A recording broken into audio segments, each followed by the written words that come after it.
Good morning. Welcome back to this radiation oncology physics course, and today we are going to continue with the previous class, that is interaction of radiation with matter, and this is a fifth class of our lecture series, and I hope that from this topic interaction of radiation with matter you are feeling some essence of radiation oncology.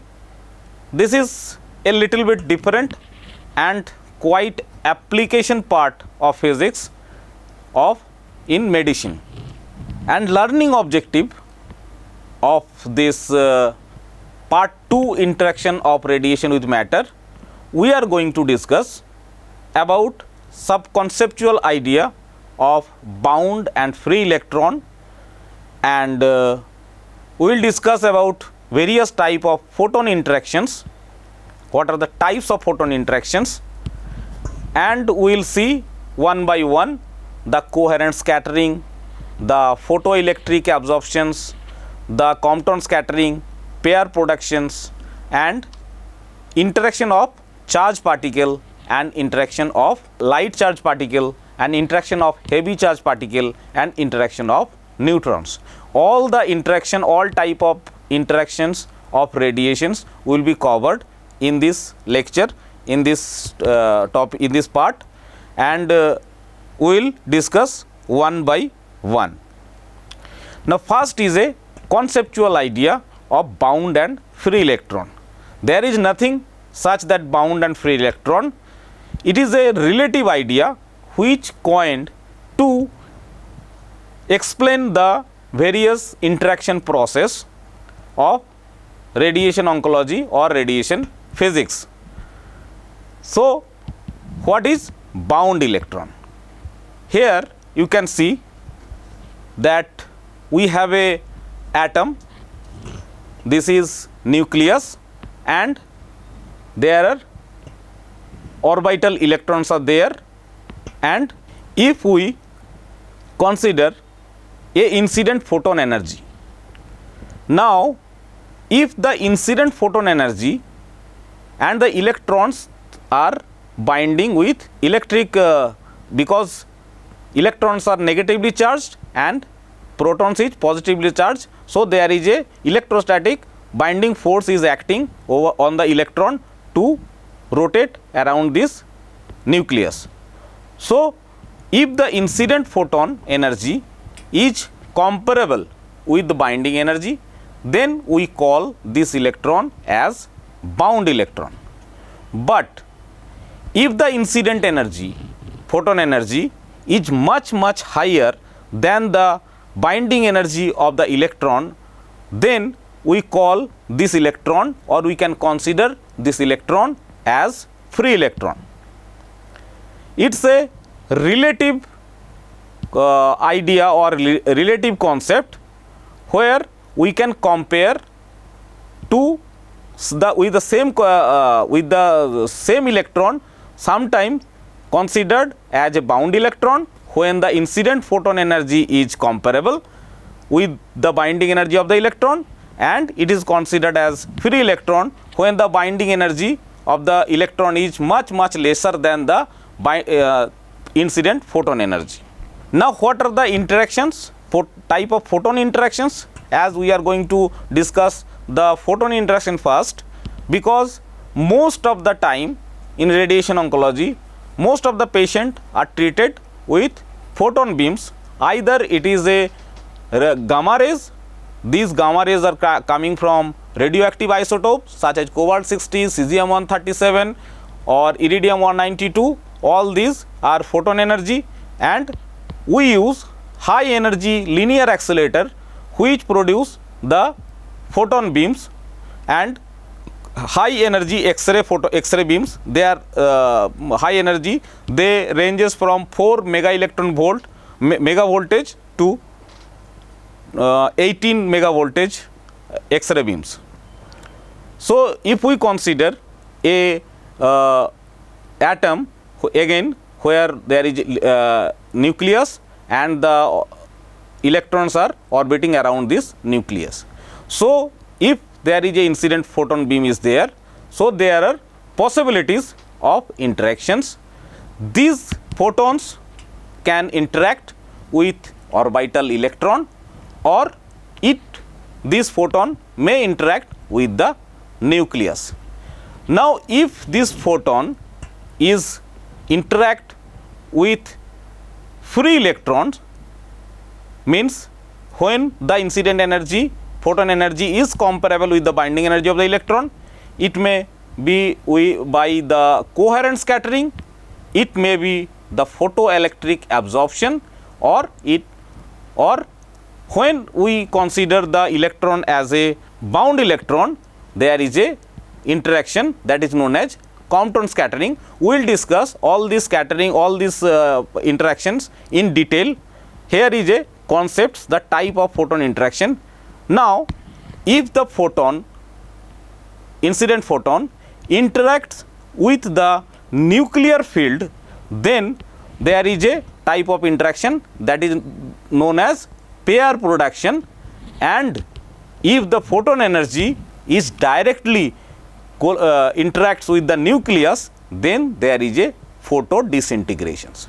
So, although there are 12 types of interactions are available in theoretical or in experimental high energy physics, but in our radiation oncology field, we only need all these interactions to explain our specialty.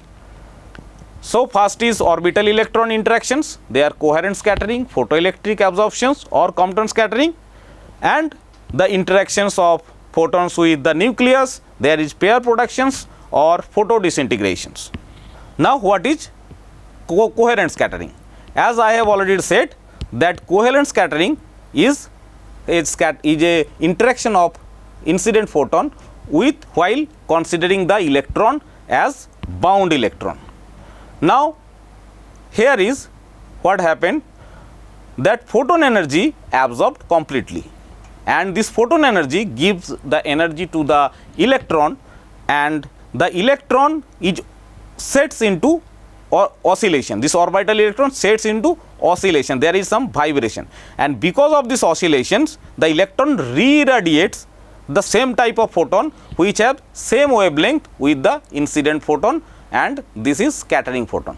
Here is no energy loss is here, and photon energy at the photon is scattered at a same energy. You can consider this as a scattering with no energy loss, only scattering, and this is a small angle scattering, and this type of interaction is happened with high atomic number atom, medium and low photon energy. Now, next is photoelectric absorptions. This is interaction is discovered by famous scientist Einstein. This is also an interaction with bound electron where photon energy is completely absorbed. This is the incident photon and this is completely absorbed, and it gives all the energy to the orbital electron, and this orbital electron is ejected out from the orbits, and this electron is known as photoelectron. Now, the kinetic energy of the photoelectron will be the energy of the incident photon as it is completely absorbed minus the binding energy of the electron. This is the binding energy, and this is the rest energy will be used as a kinetic energy of the photoelectron. Now, because of this ejection of this photoelectron, there is a vacancy created in the orbital in this orbit, and the outer orbital electron will come down to this orbit to make this unstable nucleus unstable atom as a stable form, and this we know that from moving up a higher energy cell to lower energy cell is produced, it will emit the radiation, and this radiation is known as characteristic X-ray. So probability of this, what are the probability of photoelectric absorption is, it is inversely proportional to the e to the power 3, and it is directly proportional to the z to the power 3. Z is the atomic number of the material and E is the incident photon energy. So it is probable only low energy, and if energy is increases, the probability of photoelectric absorption is reduced, and in high Z material it is also very probable phenomenon. And this, because of this Z dependence with Z to the power 3, Z to the power 3 dependence make this photoelectric absorptions low energy photons in diagnostic radiology, where we image our patients and we can get a differential attenuation of the patient body, and we can separate the bones, lungs, air cavity and soft tissues, all these things in the images. So these low energy photons are used for diagnostic radiology for the imaging purpose, and this is because of this type of image we get because of the Z dependency of the photoelectric absorptions. Now next is Compton scattering, where the interaction of incident photon with the free electron. Here the incident photon is much higher than the binding energy of the orbital electron. So photon energy absorbed partially, photon gives some energy to the orbital electrons, and these electrons ejected from the orbitals and orbits, and this electron is known as Compton electron, and the photon scattered with a reduced energy, as it is given some energy to remove this electron, and this is removed from, this is known as, this is scattering and scattered photon with reduced energy with the from the incident photon. Now photon, there is vacancy in the orbit filled by outer electrons. No, this is not actually, this is not related with this slide. Now the probability of the Compton scattering, this probability decreases with increase in the photon energy, and the most important part of this Compton scattering is, it is independent of Z, means it is independent of atomic number.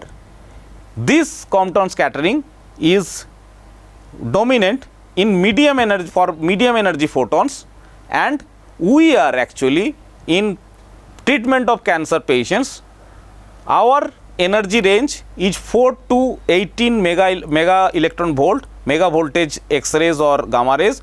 So we use this Z independence in our radiation oncology, because we don't want to shield the radiation by bones or any heavy Z materials, and we want to treat the target uniformly. So this Compton scattering is predominant phenomenon in radiation oncology.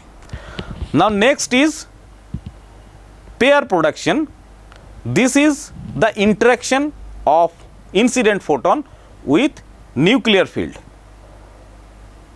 where the coherent scattering, the photoelectric effect and the Compton scattering we have discussed, they are the interaction of incident photon with orbital electrons, where coherent scattering and photoelectric absorptions is the interaction of incident photons with the bound electron, and the Compton scattering where the photon energy interacts with the free electron.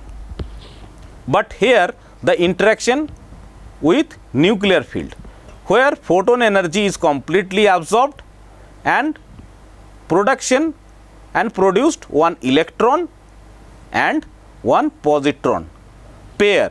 So they creates a pair of positron and electron. One is electron is a particle and positron is a antiparticle.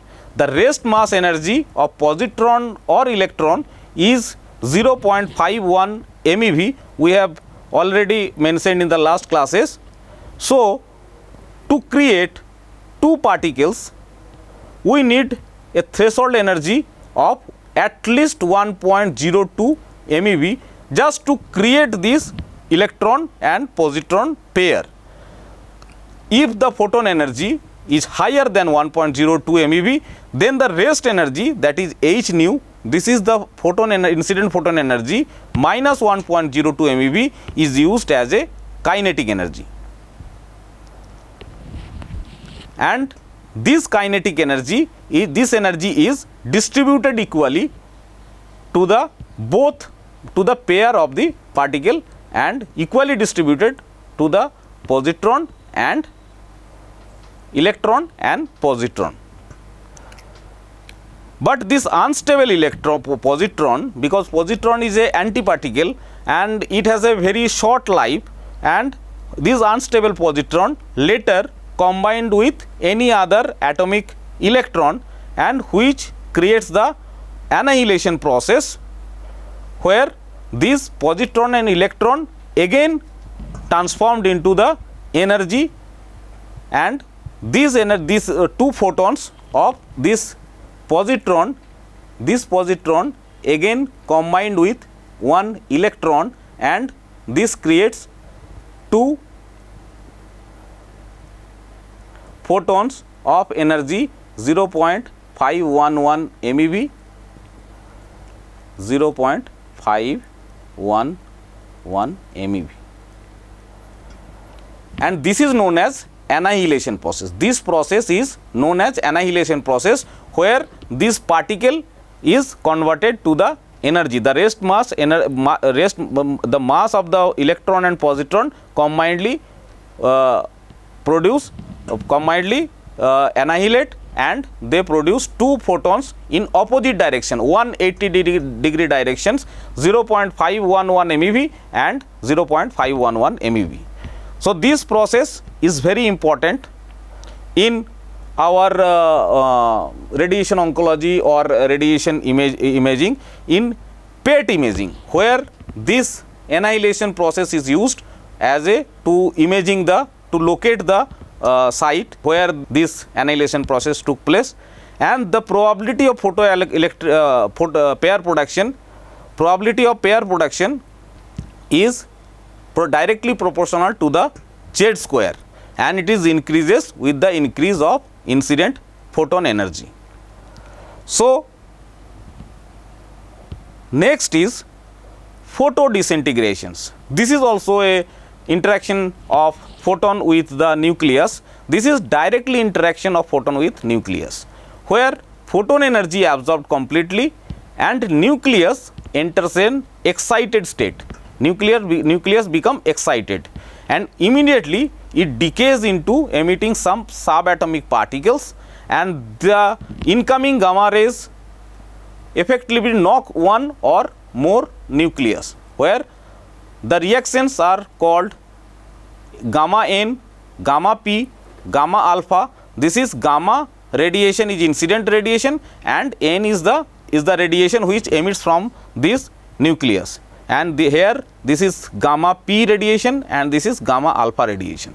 This is happened only high energy photons, and this is very important in our radiation oncology, because we treat the patients with very high energy above 10 mega electron volt. There is a chance to become to happen all this type of photo disintegrations with the collimators, and they in the air molecules they interact and they might produce the short lived radioisotopes. So, there is a precautions we took during the treatment with high energy, that we restrict the entry of radiation worker after few minutes of the patient treatment, and this unstable radiation we use with this protocol, and you can see this is the photo disintegrations. Now, if we sum up a quick recap of the interaction of photons we can say there are 5 type of interactions. We can say there are 5 type of interactions. 3 are with orbital electrons and 2 are with nucleus. Now, in orbital electron interactions, 2 interactions, one is coherent scattering and another is photoelectric absorptions, is the interactions of the electron, considering electron as bound electron. And the Compton scattering is the interaction of photon with the considering the electron as free electron, where the incident photon energy is much higher. Again, for the photon interactions with nucleus, one is in the nuclear field, that is pair production, and another is photo disintegration. This is the integration of photon with directly with nucleus. Hope this much is sufficient for your photon interaction. Now we go to the interaction of charged particle. Interaction of charged particle is different, quite different from this interaction of photons, because photons are uncharged particles or sometimes photons act as wave, but charged particles are particulate emission, and there also chances. There are 2 types of interactions. One is interaction with orbital electron.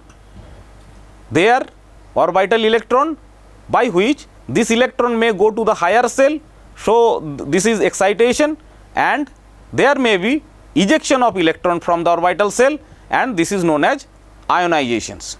So these 2 are interaction which are actually interaction of charged particles with the atom or orbital electron.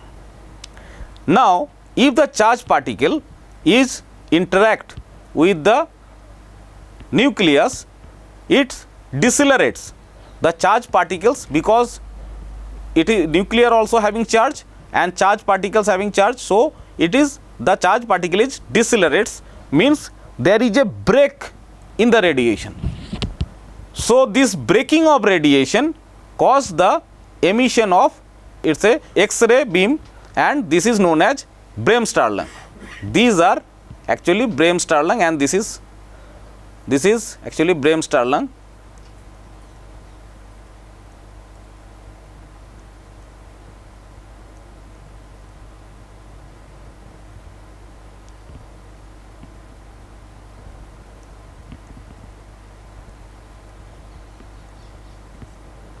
This is actually Bremsstrahlung, and this is the particle. Sorry, this is not Bremsstrahlung. This is particle. This is the charged particle which decelerates. So in charged particle, there are 2 types of interactions. One is orbital interaction with orbital electron, and another is interaction with the nucleus. The orbital electron may be excitation or ionizations, or interaction with nucleus, it's a radiative loss, and it is Bremsstrahlung. And this Bremsstrahlung radiation actually we produced in our X-ray for diagnostic or for therapy purpose, means treatment of cancer patients. This is the X-ray beam we are produced in our linear accelerator or diagnostic X-ray, but their production I will discuss in later classes, how they produce these X-ray beams, and they are different, and this is the process which is very much important in radiation oncology physics, that is Bremsstrahlung. Now, interaction of charged particles. We know that there are 2 types of charged particles. One is heavy charged particle and another is light charged particles. Now, heavy charged particle, they lose energy.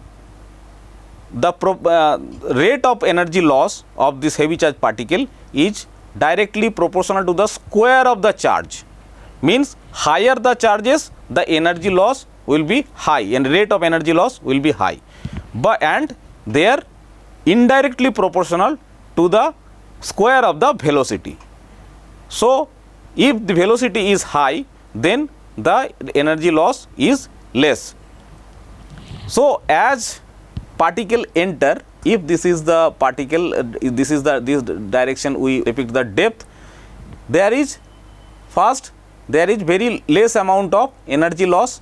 Then when it slows down, the rate of energy loss increases, and when the velocity is very less, means nearer to the range, they lose all the energy,